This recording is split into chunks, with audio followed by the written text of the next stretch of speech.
While speaking at the Aspen Ideas Festival in June, Secretary of State John Kerry said something that has others in the U.S. State Department baffled. And there are a couple of subgroups underneath the two designated, Daesh and Jabhat al-Nusra, Jaysh al-Islam, Ahrar al-Sham particularly, who brush off and fight with that alongside these other two sometimes to fight the Assad regime. The problem is those two groups, Jaysh al-Islam and Ahrar al-Sham, are Syrian rebel groups, the ones fighting against Syrian President Bashar al-Assad.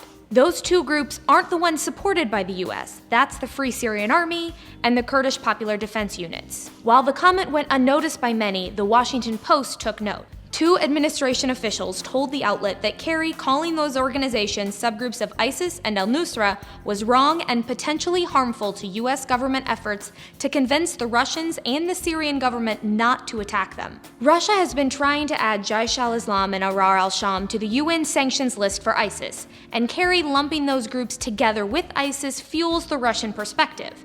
But as recently as late April, the U.S. State Department clearly opposed that. It's two opposition groups, Jaysh al-Islam, as you note, and Ahrar al-Sham. And they want to try to designate these groups that, frankly, are right now party to the cessation of hostilities. Did Secretary Kerry just misspeak? The U.S. State Department hasn't commented, but Kerry will be in Russia this week to discuss Syria and other issues. For Newsy, I'm Stephanie Liebergen.